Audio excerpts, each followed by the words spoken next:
Gara dhimma obbo Baqqala Garbaatti ceenaa ajjechaa Haacaaluu hordofee waldura dhaabbannaa bakka awwaalcha Haacaaluu raawwachiisuu walqabatee to'annoo jala kan oolan dura ta'an itti aanaa Koongireesii Federaalistii Oromoo obbo Baqqala Garbaa guyyaa irraa yeroo lammataaf mana murtiitti dhiyaataniiru. Qorattoonni abbaa alangaa sanbata darbe ibsa kennaniin obbo Baqqalaan gaafa reeffi gara Finfinnee akka dhufu taasifame sana uummanni akka mormu bilbilaan ergaa dabarsaniiru jechuun himataniiru. Gama kaaniin obbo Baqqalaa Jawaar Hamzaa Booranaa fi Shamsaddiin Xaa Komishinii Poolisii Finfinnee irraa gara Poolisii naannoo Meeksikoo argamutti geeffamuun isaanii ibsameera. Olmaarraa mana murtii sadarkaa jalqabaa federaalaa dhaddacha lidataa oole irratti obbo Baqqalaa waan dubbatan abukaatoo isaanii obbo Tuulii Baayisaa gaafadheera. Isaan kan jedhanii gaafa qabaman sana jechuudha gaafa reeffa Haacaaluu geggeessuudhaaf ba'anii akkuma nama kamiyyuu reeffa geggeessuudhaaf reeffi isaan dursee akka bahee fi isaan immoo reeffa qaqqabuudhaaf hordofaa reeffi karaa Buraayyuu gama Maazagaajaa yoo deemu isaan immoo karaa Gafarsa Noonnoo yookaan karaa Shawaa Meedaa jedhamu kana qaqqabuudhaaf yoo deeman reeffi kellaa irratti namni karaa cufee dabarre waan ta'eef reeffi naannoo Gafarsa Noonnoo iddoo buufata poolisii jedhamutti akka deebi'etti dhufee fi reeffa wajjin akka gara akka magaalaa Finfinneetti deebi'an.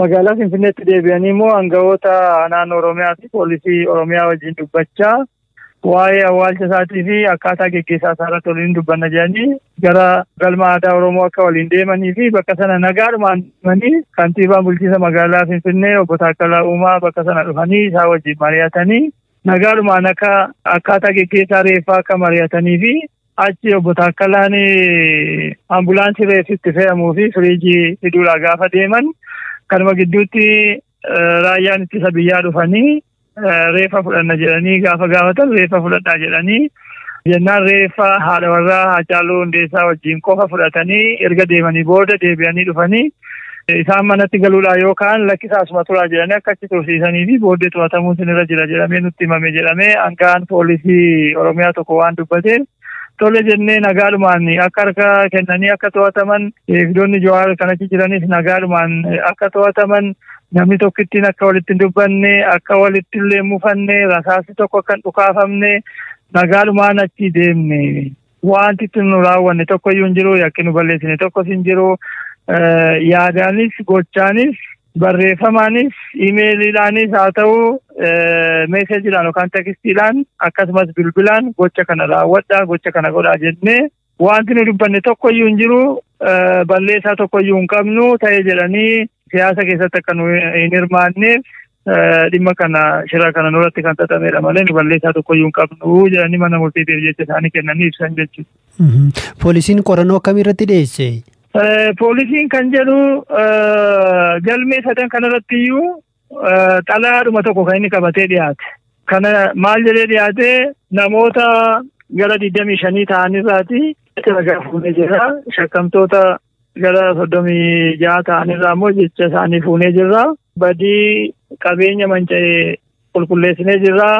Mana isaaniitiis shugguxxii 2 arginee jirra. Jedhaniiti walitti makanii dhiyeessan. Jechuun gocha kan walakkaan kan obbo Jawaar kan fakkaatu jira, walakkaan immoo kan nama biraa kan fakkaatu jira, walakkaan immoo sirumayyuu kan isaa wajjin waliin qabanne qabataniiti kan isaan dhiyaatanii obbo Baqqalaan kana hundamayyuu ani keessa harkaan qabuu jedhaniiti jecha kan kennan jechuudha. Galmee sadinaan jettanii galmeen kun kan eenyuuti? Tokkoffaan kan obbo Baqqala Garbaati, lammaffaan kan obbo Arafaat Abubakarii, sadaffaan immoo kan Addisuu Tolasaati. Manni murtii maal jedhe ree? Kana booda abukaatonni yaada akka irratti kenninu taasifamee abukaatonni kan jedhan akka seera yakkaatti namni tokko waan inni godhe mataatti abaluun kana godhe abaluun kana balleesse jedhamee dhiyaachuu qaba. Duuchaadhaan dhiyeessanii wanti isaan jedhan kun obbo Baqqalee wajjin kan wal qabatu yeroo ragaan irratti dhiyaatees hin jiru wanti isin jettaniif ragaan isin dhiyeessitan gonkumaa waan kan argisiisu miti. Kanaafuu yeroon beellamaa kennamuun qabu jennee poolisiin guyyaa dabalataa guyyaa 14 gaafatee manni murtii galmee sadan irratti haala wal fakkaatuun galmee qorannee ajaja yookaan jalmurtii kennina jedhanii gaafa 9/11/2012 akka lakkoofsa Itoophiyaa waaree booda isaa 8 irratti beellamanii jiran jechuudha.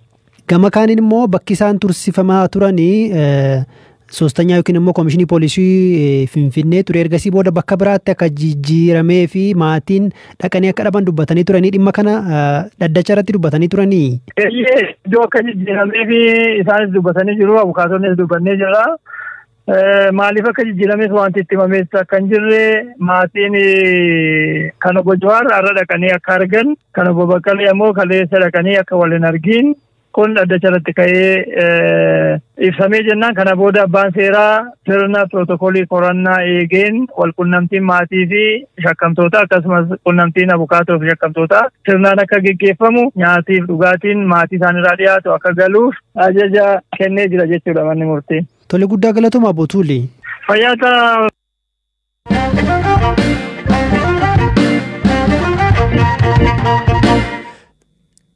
Isa xumuraarra geenyeerraa hanga ammaa kan beeknuun gaaffii fi deebiin xumuraa weellisaa Haacaaluu Hundeessaa torban lamaan ajjeefamuun dura miidiyaa irratti taasise OMN waliin guyyaa dheengaddaa qorattoonni abbaa alangaa federaalaa sagaleen Haacaaluu garee shinee jedhan irraa doorsisni itti taasifamaa ture akkasumas jijjiirama kana deeggaruusaa ibsee OMN kutee MBC irra jechuun himataniiru. Gaaffii fi deebiin guutullee miidiyaa irratti akka gadhiifamu himan. Galgala kanas miidiyaan biyyaalessaa sagalee citee fi akka gadhiisu beeksiseera. Dhimma kana irratti gaazexeessaan Haacaaluu dubbise akkasumas sagantaa sana dhiyeesse Guyyoo Waariyoo waan ta'e akka nutti himu gaafanneerra. Turtii waliin taasisne kunuuti. Miidiyaa kamiyyuu keessatti intarviyuu tokko yeroo tolchite saatii sii qaban yookaan eertaayimii sii kennanii jira dabalataan waan haasof guutuu intarviyuu gubbaatti hin dabarsitu. Intarviyuun naaf Haacaaluu waliin goone yaa wanni keessa idiit godhamin jira garuu wanni intenshinaal akka ammaan san dubbatan kana keessa baasanii tokkolleen hin jirtu. Haacaaluun intarviyuu akkasa taasiftu barbaadee ture? Yaa isan na gaafate isan riikweest na tolchee. Erga intarviyuu tolchitee booda erga isa gaafattee booda gaaffiif deebiin sun qilleensa irra akka oolle Haacaaluun si gaafateera yookiin immoo namoonni isatti dhiyaatan si gaafataniiru? Waan hunda eegi intarviyuun dabartes walaasaa turre yaad gargaras kennaaf ture illee na gaafachaa ture. Haa taatuuti ammoo wantoota muraasa tokko osoo keessa baafte kanneen aan jedhe wanni tokko lama hin jirti. Sun keessa fakkeenyaaf amma halees gizeef kennanii sodaachisa qaamoleen maqaa warri mootummaa maqaan shaneenna sodaachisa jedhu keessa kutanii waan jedhan tokko dhagee ture. Haacaaluun waan shane jedhanii na biratti waan inni dhuga dubbachuuf hin qaabadhu. Qaamoleen gargara sodaachisu nallee dhuunfaan natti hima ture. Nayyuu akka dhuunfaatti dhufee na gorsa ture. Atis miidiyaa gubbaa piirgoota wanni hedduun sirra qaqqabuu dandeetti. Miilaanis hin deemin jedhe yeroo baay'ee nayyuu na gorsa. Gizee iddoo wal agarraan gizee hedduu taaksuun falaa dhuunfaanis birdufa. Ufee gadhii jedhee yeroo baay'ee na gorsa ture. Kanaafuu wanni Haacaaluun gaafatee keessa kunniin jirti. Wanni nu ammoo intarviiyuun sun sa'aatii tokkoof wayii godhamtee daqiiqaan ammoo eertaayimiin OMN naa eeyyama. Kan intarviiyuun sun itti dabartu kanaa eeyyaman daqiiqa 35 qofa. Ammaal tolchee intarviiyuu Haacaaluu waan sabii dhaga'uu barbaaduuf ilaalchi gaazexeessummaatiin waan impoortaant ta'e uummata Oromoo masta dhaga'uu qabaa jedhee yaade daqiiqaa 50 keessa baasee sun keessa dhiitarii waan xixiqqoo tokko keessa hokkutee sirbi dhumirratti nu amma affeerre jirra sunillee na affeerree gargar baane garuu eertaayimii hin qabne jedhanii sullee keessa jirraayyuu keessa baasanii turanii. Kanaafuu wanni ta'e akkana ammayyuu. Tarii qondaaltonni abbaa alangaa akka tumtiyyuu dubbatte bakka shanee jedhu akkasumas immoo bakka jijjiirama kana nan deeggara jedhu dhaabichi OMN kutee keessaa baasee jedhaniiru. Tarii wanni cite hafe jettee sun qabiyyeewwan akkasii kana qabaa? No hamma jijjiiramichi deeggar jedhee keessa kutan jedhu akki jijjiiramichi waan tokko jijjiirama keessa waan deeggar akka inni qabu wanni nu dabarsin baay'ee jira. Fakkeenyaaf Oromoo ijjeesuu yookaan dhukaasuu caalaa wanni nam jibbisiisan jiru. Tokkummaa Oromoo irratti strongly dubbate. Kaan ammoo muummichi ministeera Oromoo miti yookaan addi dureen addi bilisummaa Oromoo maqaa akkanatti baasanii kun fudhatama hin qabu dogongoriin jira dogongor waliin dogongora akkuma jiru ta'ee garuu maqaa akkana wanni walti jechuun kun hin barbaachisu kajedhu waan poolaa ta'ee hawaan mootummaa dubbata. Baay'ee dabarti. Waa'ee maal ture naan jette dhiifama inni akka citu barbaadu jette sitti hime sun? Wanni inni akka citu barbaadne sun amna mootiin asoo sodaachisuun kanaan wal qabatee achi follow-up question gaafadhee waan sodaatti qabda jennaani lubbuu qufaatee yuddootu. Nam tokko hin sodaatu jedhee ture ishe summe bikko ado keessabaafte naan jedhe keessabaamne jedha. Qaamolee mootummaa qaamolee opposiishinii waan uummati keenya dhaga'u barbaade dhiyeessinaa namoota finni sun ammoo uummataan wal fiduu malee uummataan gargar fageessuu miti. Kanaafuu jecha Haacaaluu ado miidhaan dhaqqab jedhani keessa baasan jedhan suni I don't know. Kun naafi nayyuu na ajaa'ib yoo miidiyaa gubbaa dhagana dhukkuba beekta na dhukkuba. Dhaggeeffattoota keenya sagantaa BBC Afaan Oromoo caqasaa jirtu dhimmoota kaan keessumaa haala guyyaa waariyoonii fi gaazexeessonni OMN keessa jiran immoo boor isiniif dhiyeessina. Egaa sagantaawwan biroo immoo gama websaayitii keenyarraa argachuu dandeessu. Boor walitti deebinaa sagantaa irraa kan isin qopheessite Firaafoolii Dhugaasaadhaa kan isin dhiyeesse immoo ammayyuu taanaadha. Boor walitti deebinaa halkan